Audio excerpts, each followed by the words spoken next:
पङ्कज पद्मबन्धो श्रीशादिदेव गणपूजित पादपद्मा वल्लीसनाथ मम देहि करावलम्बम् देवाधिदेव सुत देवगणाधिनाथ देवेन्द्रवन्द्य मृदु पङ्कज मञ्जुपाद देवर्षि नारद मुनीन्द्र सुगीत कीर्ते वल्लीसनाथ मम देहि करावलम्बम्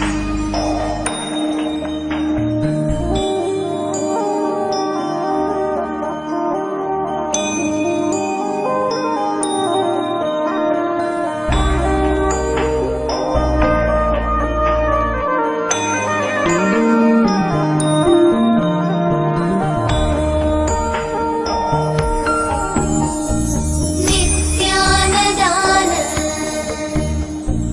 निरता किल रोगहारिन् भाग्यप्रदान परिपूरित भक्तकाम श्रुत्यागम प्रणववाच्य निजस्वरूप वल्लीसनाथ मम देहि करावलम्बम् क्रौञ्चासुरेन्द्र परिखण्डन शक्तिशूल चापादिशस्त्र परिमण्डित दिव्यपाणे श्रीकुण्डलीशधर तुण्डशिखीन्द्रवाह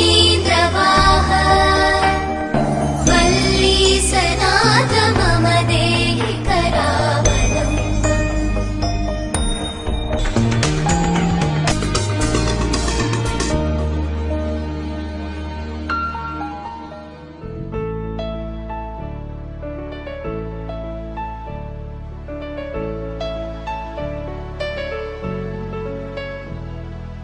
अच्युतं केशवं रामनारायणं कृष्णदामोदरं वासुदेवं हरिं श्रीधरं माधवं गोपिकावल्लभं जानकीनायकं रामचन्द्रं भजे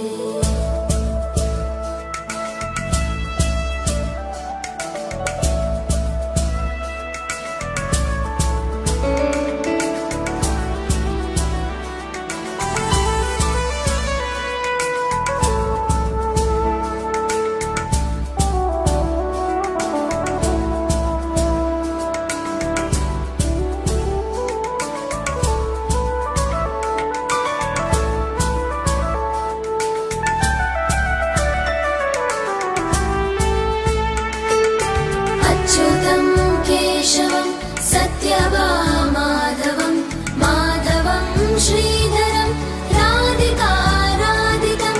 इन्दिरामन्दिरं चेतसा सुन्दरं देवकी नन्दनं नन्दजं सन्ददे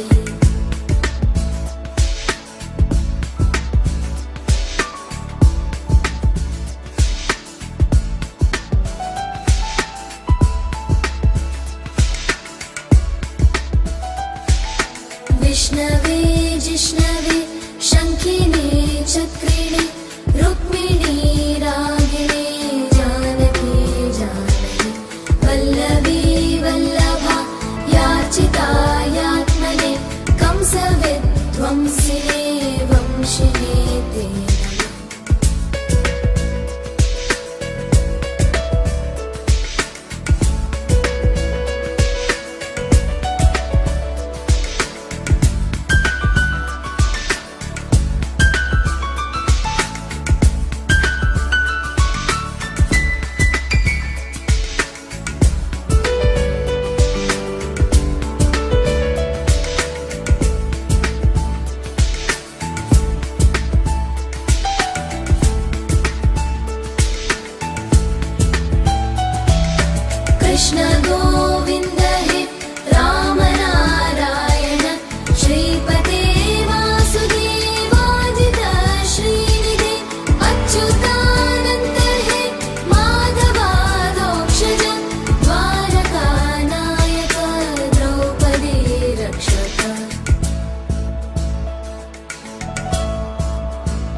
धनमस्तु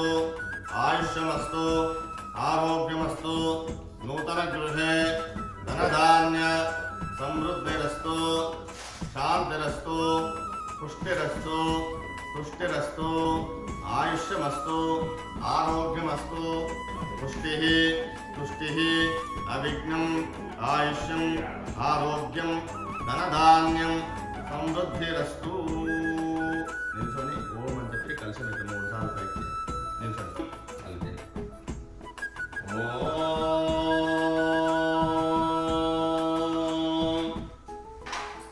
కలిసి దగ్గర తీసుకోండి ఓం నమో బ్రహ్మణే నమో చేత తీసుకోండి నమో బ్రహ్మణే నమో స్పగ్నయే నమో పృథివ్యై నమో ఓషధిభ్యః నమో వాతే నమో వాతస్పతయే నమో విష్ణవే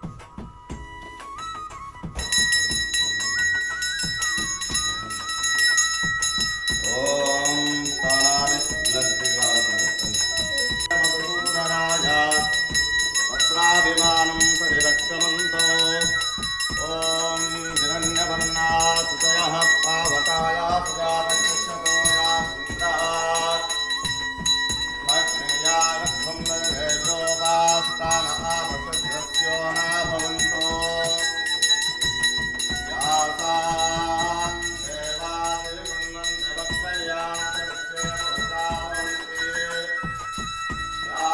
పృథివీం పయతోం దంతపుష్టాస్తాన ఆపసగ్రస్యో నాభవంతే గుమ్రస్తకదోర్వేభో మయమత్తో బలబోధో నిదత్తా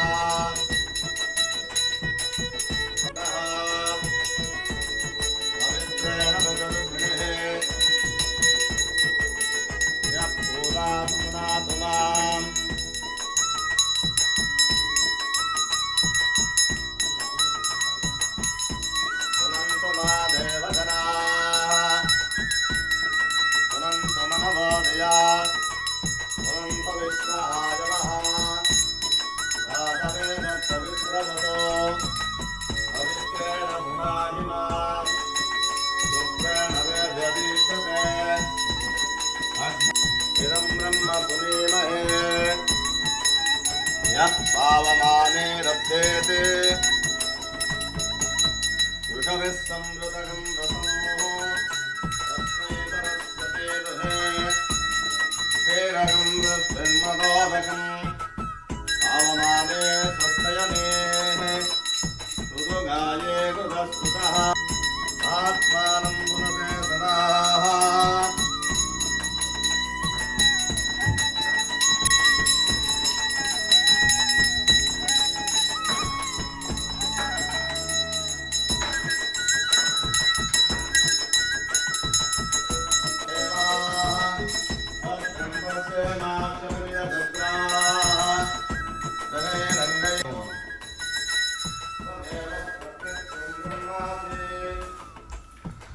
स्थापयामि पूजयामि ओम ब्रह्मजज्ञानमृतं पुरस्तादुसेन सुदोषोरे नमः सुप्रिया प्रमाणविस्तार परब्रह्मणे नमः लोकपालकम् आवाहयामि स्थापयामि पूजयामि परब्रह्मणे तन्नो विष्णुप्रचोदयात् ओम महादेवे विद्महे विष्णुपत्नी च धीमहि तन्नो लक्ष्मी प्रचोदयात् लक्ष्मी नारायणाय नमः स्थापयामि पूजयामि ओम नमस्ते अस्तु भगवन् विश्वेश्वराय महादेवाय त्र्यम्बकाय त्रिपुरान्तकाय त्रिकाग्निकालाय काला श्रीमन्महादेवाय नमः गौरी शंकराय नमः उमा महेश्वराय नमः देवताभ्यो नमः स्थापयामि मुकुटभूषणम् अधिदेवता प्रत्यधिदेवता सपत्नीका ओमाय नमः चंद्रग्रहम् आवाहयामि स्थापयामि पूजयामि तंबुदं प्रणमाम्यहं बुधग्रह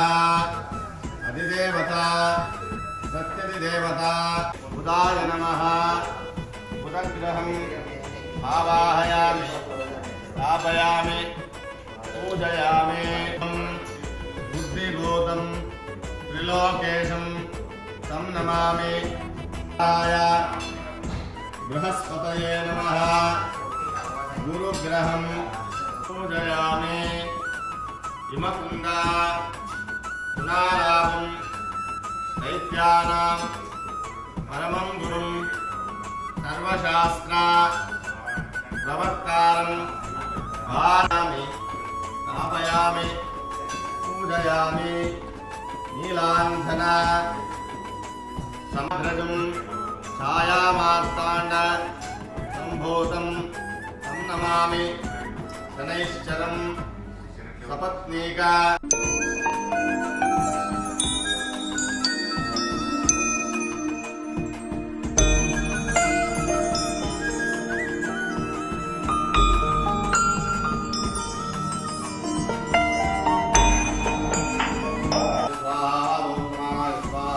स्वामितार्थ प्रदायिने श्रीमद् वेंकटनाथाय श्रीनिवासाय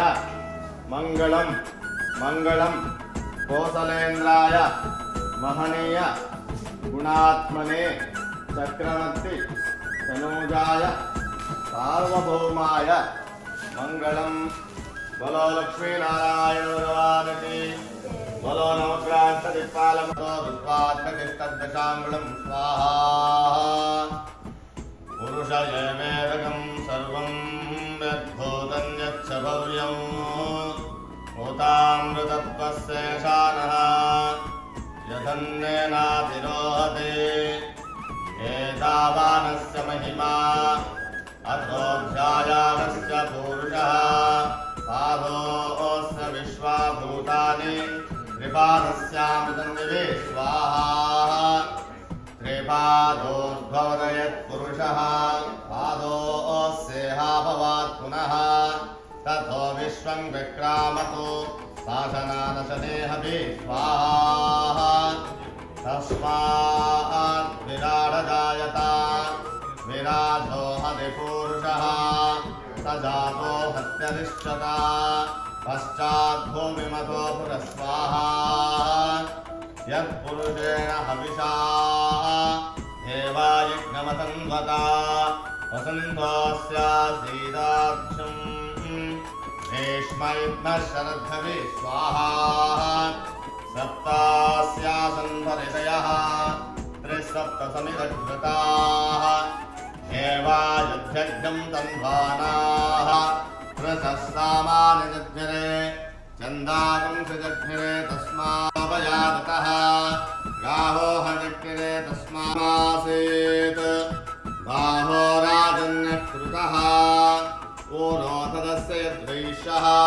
पद्भ्यां स्वायता स्वाहा। नाभ्या आसेदन्तरिक्षं श्रेष्ठाभ्यो समवर्तत पद्भ्यां भूमिर्दिशस्तोत्रादुरजतस्रजां चन्द्रामिर्णयीं लक्ष्मीं जातवेदो ममावह स्वाहा। तां महावहजातवेदो लक्ष्मीं मनपगामिनीं यस्यां श्रियं देवीं पक्वये शीर्मा देवीर्कृतां स्वाहा। तां सोऽस्मितां हिरण्यप्राकाराम् आर्तां सुरन्तीं कृष्टां तर्पयन्तीं पद्मे स्वाहा। चन्द्रां प्रभासामिषसाज्वलन्तीं श्रियं स्वाहा। तां महावहजातवेदो लक्ष्मीं मनपगामिनीं यस्यां हिरण्यं प्रभूतं गावो दास्योऽश्वाने देवपुरुषाणं स्वाहा।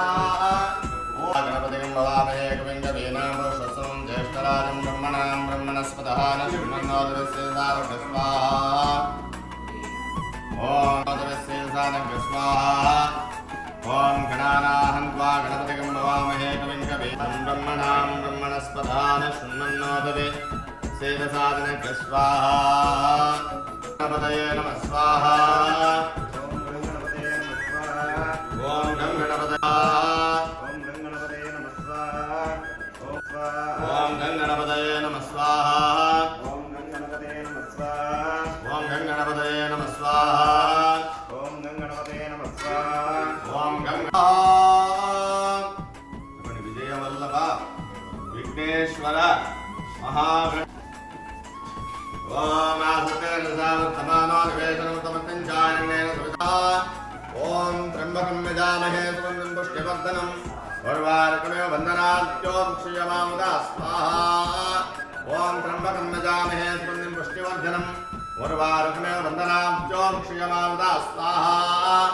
ఓం త్ర్యంబకం యజామహే గుణాతీతం గుణత్రయ సమన్వితం లోకనాథం త్రిలోకేశం శ్రీవత్స చంద్రమా మనసో జాతః చక్షుః సూర్యో హదాయత ముఖాదింద్రశ్చాగ్నిశ్చ ప్రాణాత్ విష్ణుపదేవతే పదం విశ్వస్యాత్మేశ్వరగం శాశ్వతగం శివమచ్యుతం నారాయణం మహా నారాయణ పరోజ్యోతి ఆయుష్యమస్తు ఆరోగ్యమస్తు నూతన గృహే ధనధాన్య సమృద్ధిరస్తు శాంతి పుష్టి తుష్టి అవిఘ్నం ఆయుష్యం ఆరోగ్యం ధనధాన్యం సమృద్ధిరస్తు మాధవాయ నమః గోవిందాయ నమః విష్ణవే నమః మధుసూదనాయ నమః త్రివిక్రమాయ నమః వామనాయ నమః అపామాయతనో ఆయతనవాన్ భవతి రోహోగ్నేరాయతనం వేద ఆయతనవాన్ భవతి आपो वा अग्नेराव तिष्ठति राजाधिराजाय प्रसय्यसाहिने नमो वयं वै श्रवणाय कुर्महे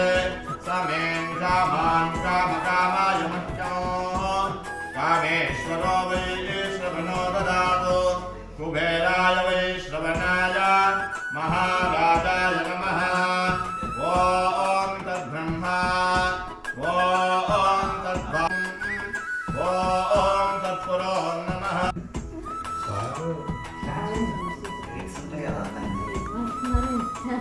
నారాయణం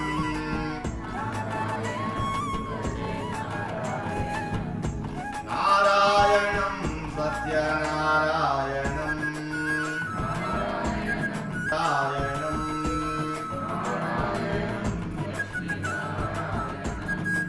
నారాయణం భజే నారాయణం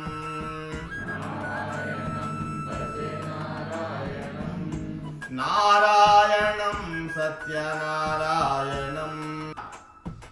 నేను నీకు భక్తితో నమస్కరించుచున్నాను. శ్రీహరి ఆ స్తోత్రమిని నారద మహామునితో నారద మహాముని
नारायण ओम नारायण नारायण ओम सत्य नारायण नारायण ओम सत्य त्वमेव त्वमेव बन्धुश्च सखा त्वमेव त्वमेव विद्या द्रविणं त्वमेव बाला त्रिपुर सुंदरी कैकोनु महारती बाला त्रिपुर सुंदरी कैकोनु महारती गानलोल जालमिला दारि చూపుమా సుందరాంగి అంతరుని సాటురారుగా సుందరాంగి అంతరుని సాటురారుగా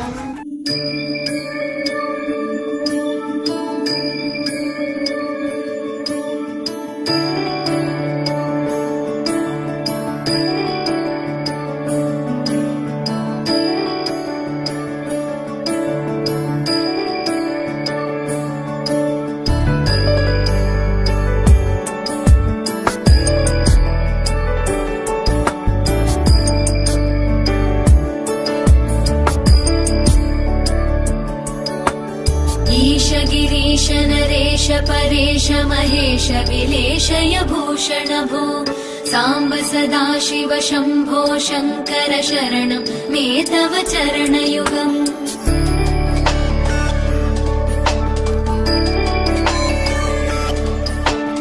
उमया दिव्य सुमङ्गल विग्रहया लिङ्गित वामाङ्ग विभो साम्ब सदाशिव शम्भो शङ्कर शरणं मे तव चरणयुगम् दूरीकुरु मामज्ञमनाथं दूरीकुरु मे दुरितं भो साम्ब सदाशिव शम्भो शङ्कर शरणं मे तव चरणयुगम् शिवाय नमो शिवाय नमः शिवाय नमो नमः शिवाय शिवाय नमो शिवाय नमः शिवाय नमो नमः शिवाय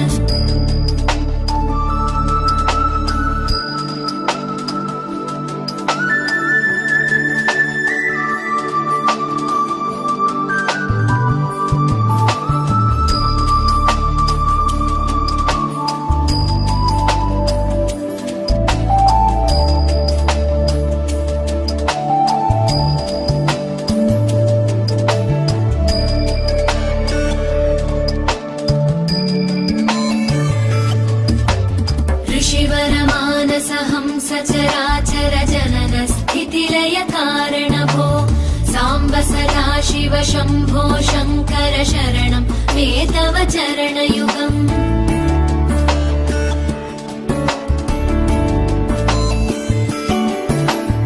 अन्तःकरण विशुद्धिं भक्तिं च त्वयि सतीं प्रदेहि विभो साम्ब सदाशिव शम्भो शङ्कर शरणं मे तव चरणयुगम्